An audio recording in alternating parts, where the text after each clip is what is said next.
I'm watching my time here. I don't know what I can tell you because there's so much to be said and so much to be done. Just want to kick off with one thing. I got a phone call, a long conversation with a very influential guy in the European left, and he said something phenomenally interesting to me. He says, "You know that Scotland's our biggest hope now?" I says, "What do you mean?" He says, "We've been following these social movements around the world. You know, there was the Egypt and the Arab Spring and some of the stuff that happened with Indignos in Spain. He said, the difference is you have a civil society and a structure and you appear to be about to keep this going. And if you do that, that changes everything. You're the only place, the only country in the world when there has been a large-scale people's movement that looks like it might become a permanent feature of a democracy. If we do that, we're the most important social movement in Europe. And that is a prize in itself."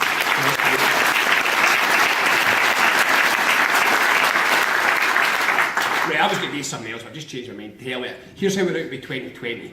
1. Yes, Electoral Alliance 2015. I am absolutely delighted to be sitting here and hearing from this panel political parties who are adversaries seeing a bigger prize than what each one of them can win, especially when every single one of them has got something to be really, really smug about right now with the people flooding into their parties. The Greens are bigger than the Scottish Labour Party now, by quite a substantial amount. And they're sitting here. And these parties are sitting here and they're saying, you know what, we'd rather work together than win individually. My God, that's a big shift. Never heard that before. That's one.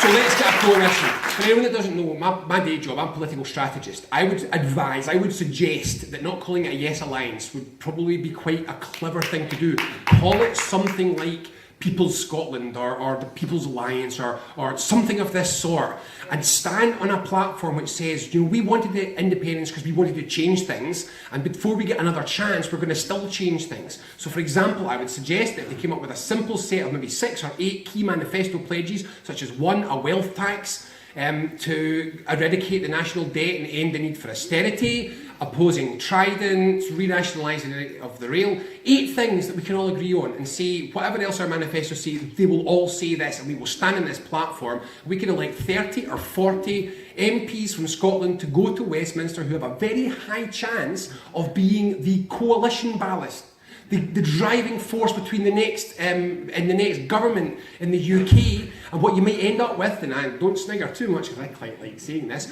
is Deputy Prime Minister Salmond, who's going to sit there and say, no, you're not getting that budget through because that's got Trident in it. So if you want to get Trident through, you're going to have another general election because we are out. That, my friends, would be better together.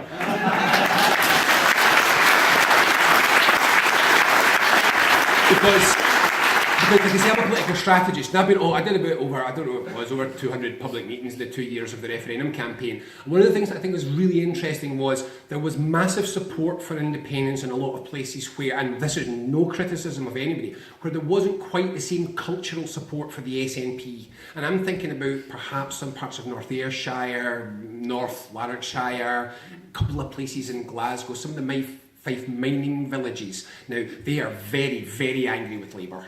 But they just culturally might not, I don't know, but they might not quite be at the SNP. And I would say if we can get, say, an Alan Grogan standing in one of these constituencies on that same platform as part of that thing, as an independent, I think he can win it. And I think there might be some seats where the SNP couldn't win it, but an independent candidate or an SSP candidate or a Greens can win it. So let's just do what we need to do.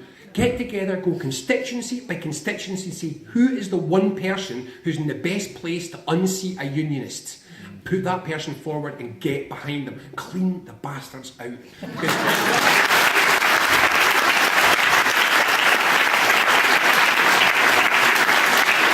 I don't see that just as a vendetta, as revenge, or just as anger.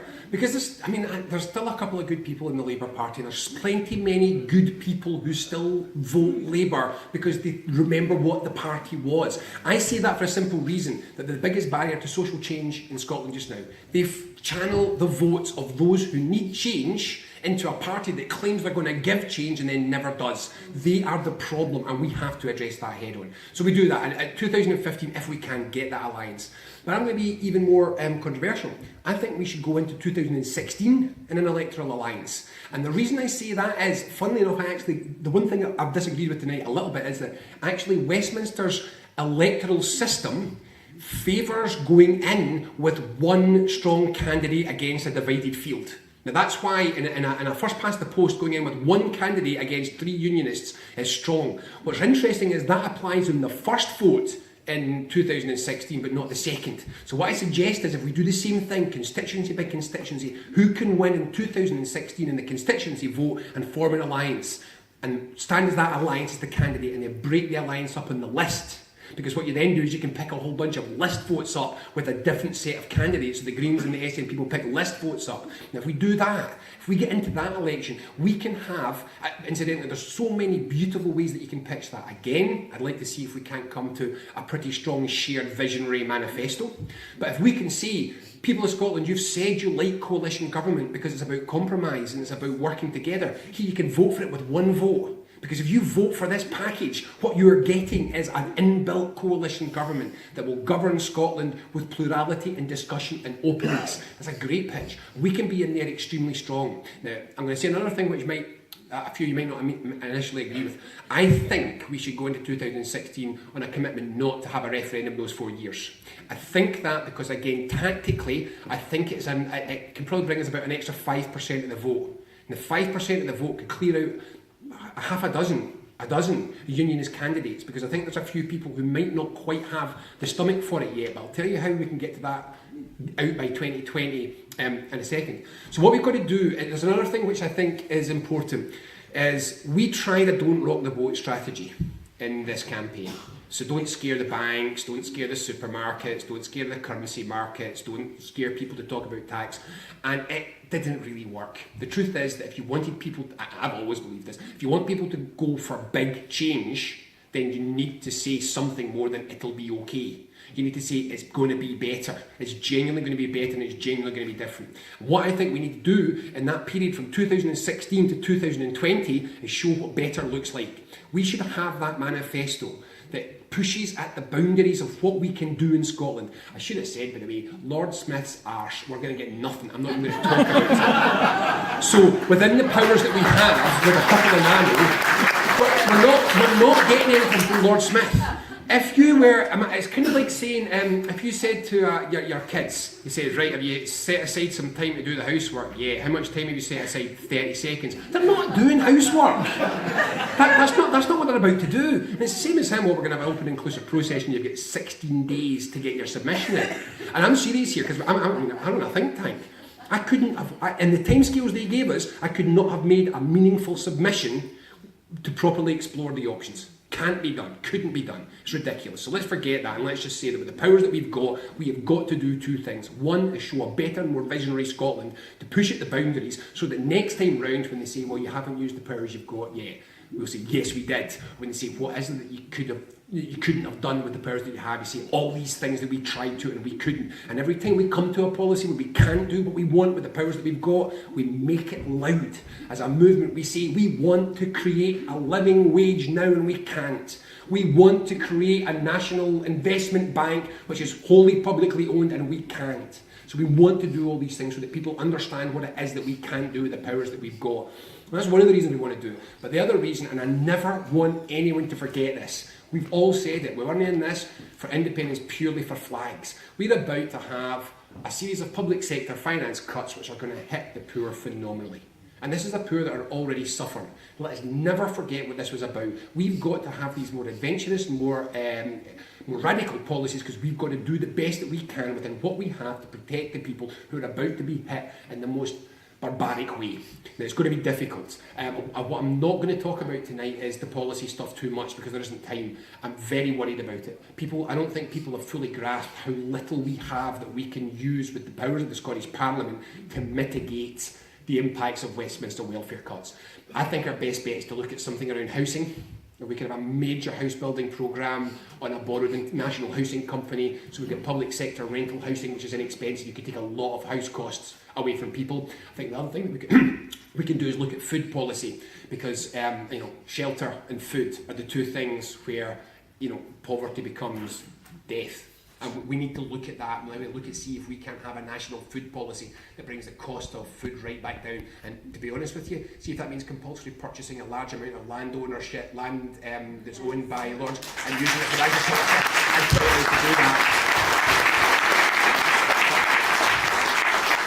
As far as I can gather, all those bastard fields were voting no, so I'm no sympathy. Sorry for my swearing tonight as well, I feel bad. So, get a manifesto together that really pushes at the boundaries, but something else. Now, this is where I will be a little bit critical, just a little bit critical of what happened before this campaign. If you look at how we absolutely nailed the referendum and Scottish devolution in 1997, it's because there was a constitutional convention that worked for nearly a decade and put together a full and detailed plan of everything necessary to become that devolved nation. So when you went into that referendum, everybody had been looking at it for 4 years, 5 years, they understood it, they got it, it was credible, it was real. And they voted yes in massive numbers. We've got to do that this time. The white paper, I will say again, was good. There was a lot of good stuff in the white paper, but I will say it fell short of a full implementation plan for independence. Let's get that done, starting right now. Exactly. We've got 3 years. We've got 3 years to 2017. 2017 is when I would like to see us as a movement put on the table a massive, serious report that says this is what Scotland looks like in the new independence. Everything worked out. We said we'd go along with sterling so as not to scare the banks. That didn't work. We did a very serious piece of work in establishing an independent Scottish currency. We should be going through every element of the separation.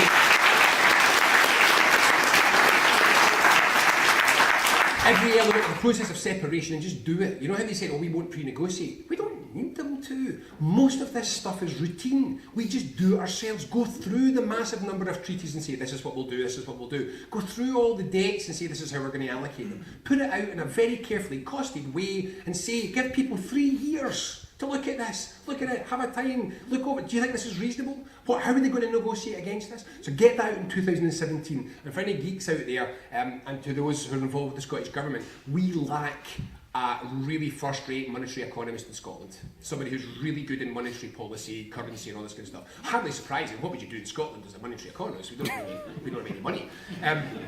But I would genuinely like to see one of the most ambitious things that this Scottish Government does is appoint one, headhunt the best monetary economist that they can in the world, set up a policy unit and task him with one job, which is to spend now till 2007, or her.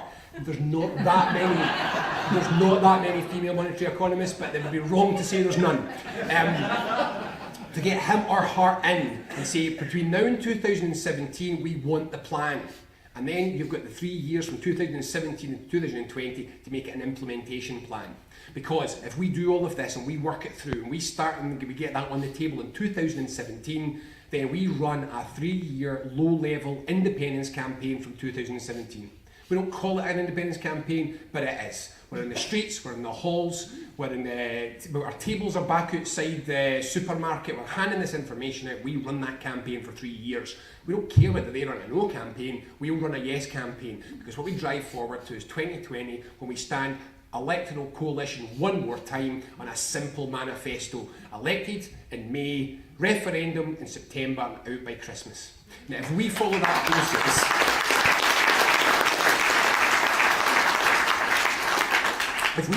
process, or something like it, get the content, get the material, get it a serious piece of work to learn everything that we got wrong. Everything that we got wrong the last time. Because, as a bit of an old hack, the enthusiasm, the doughy-eyed enthusiasm of our movement was joyous. We were just a little too naive. We just weren't quite cynical enough standing in front of a polling station and properly counting who was giving us a look straight in the eye, because that's who's voting yes, and who's not looking in the eye because they're voting no. We just weren't quite good enough. So we might be slightly less doughy-eyed and bushy-tailed next time, which will be a shame, but will be slightly harder, will be slightly more effective, and that's necessary. So let's learn our skills when we go along through this as well. Let's get in there and do that. Now, I'm going to just finish with a couple of quick indications about our contribution as Common Weal, because one of the things, the biggest learning process of this whole campaign for me is the need to have what I'm going to call full spectrum. Every single bit of everything that we do is what wins us or loses these campaigns. And I want to talk about localism as a part of that too. So Commonweal, allofusfirst.org, you can get an update of what we're doing there. We're going to have our policy unit's just about ready to launch. So we've got a director and a member of staff, and Miriam Brett, who's one of the stars of the independence campaign with Generation Yes. They're running our policy unit. It's a network of academics. The first thing that we are going to do is work between now and spring of next year to try and create the manifesto I was talking about for 2016. That means we can take that manifesto, a full programme of the best that Scotland can do, to the party conferences in April and put it on the table and say, this is the Scotland we should be working towards, adopt this and work towards this. So we're going to get the policy work done. And we're also going to look at a number of priorities. Local democracy is key. Let's pick a few big priorities and get cracking on the campaign now. Never let them say again that the independence movement is centralist.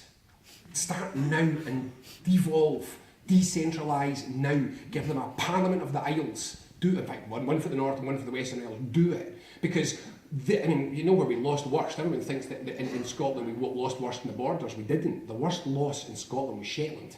Shetland and Orkney. So we've got to get this decentralisation agenda out and get it started now. So we're going to do the policy stuff.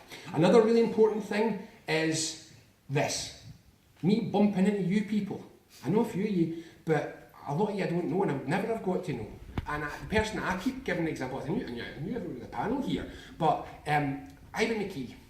Never been involved in politics in his life. Business for Scotland, started doing speeches with him. Ivan McKee's brilliant. We could have lost him at Scottish politics if we'd never had this campaign. He'd have run his business, never got involved. And he did it, and he came out and he made some speeches and people bumped into him. I bumped into him, we went for dinner. He's filled with good ideas and now on our board. He's running one of our subcommittees. The ability to accidentally bump into people you might not otherwise bump into, who care about the same thing as you do, but who come from a different direction. That's what made us so strong.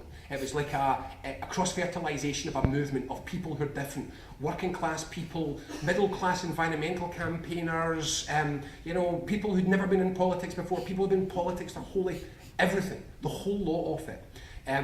We came together. And we need spaces to do that. So we are starting a programme of trying to support people in creating cafe bars called The Common. We're going to do a big one in Glasgow. And we've already got about 20 different places around the country. I think the first one's opening in Edinburgh in end of November. And they're just going to be very attractive, really nice cafe bars where you can come and talk about politics or not. Talk about culture, have a beer, it doesn't matter. And we'll have libraries of stuff there, we'll network them so you can get talks and events and all sorts of stuff. So we create a space for us, somewhere nice for us to exist everywhere we can across the country. We're starting a programme called Common People, which is... We're starting a programme called Common People, which is about local Commonweal groups. And a couple of them, so many people have said, we're starting a local Commonweal group, what do we do now? Well, I don't know. So what I think is really interesting is we're not seeing these groups as being an opportunity to take Commonweal leaflets and hand them out locally. I want to say to every single one of these groups, right, what do you need? What is it that your town needs? You're a Commonweal group, take Commonweal ideas and apply them to where you live. So I live in Biggar, and they're just not doing it at primary school. But they're not doing a primary school for reasons I cannot work out. They're putting a car parked in a single track road, which is the only road to the school, partly because the contractors could get a better deal on not a single person in the town wants it. There was nothing to organise against it. Remember when I said full spectrum?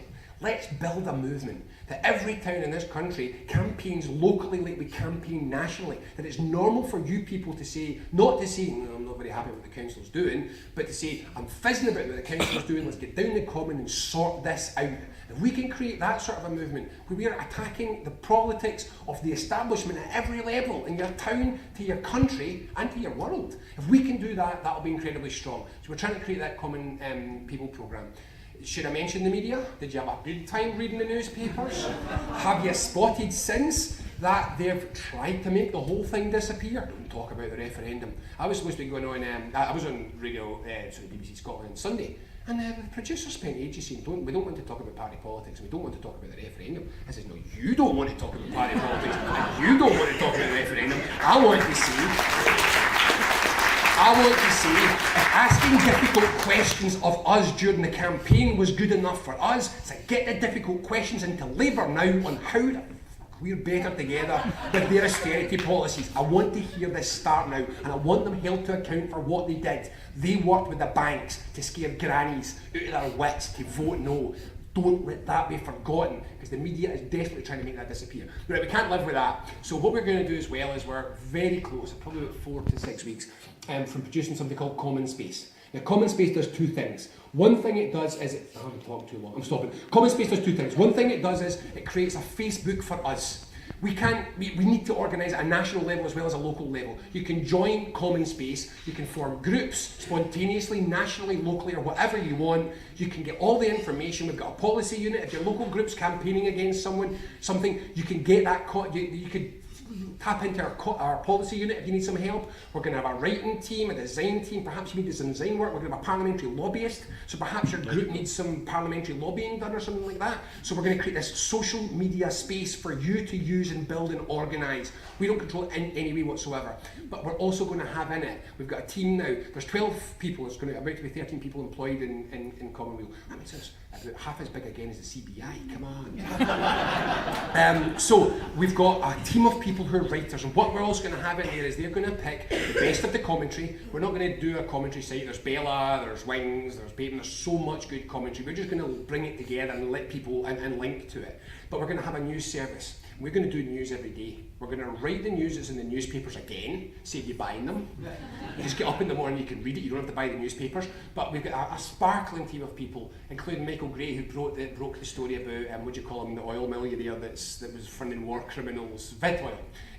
So we've got a really good team of them and a great editor who's coming in to run that. And we're going to be providing that information every day on that service. Hopefully, if we can keep building it up, we'll be able to employ more journalists and start to provide a real morning news service and much, much more. I've over-talked massively. I just want to finish by saying one thing. Has anyone told you, any of your no pals, if you've got any, has any of your no pals told you, can you not accept the will of the people?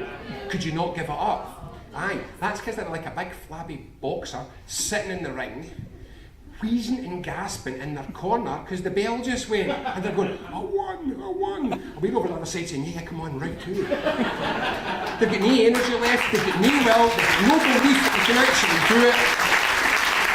They are petrified that they ever face an electorate again on this question, because I've never met one of them that in quiet and private actually thinks they could ever win another referendum again after this one. Let's get what we've done, what we need to do now to get that next referendum to win it, because I am sick. I'm sick of this country that I'm living in that's taken, that think the most progressive parties down for government in Westminster thinks that they're doing quite well because they're only cutting benefits by 1%. Not good enough. Get them out, get this country broken up, and let's get started again.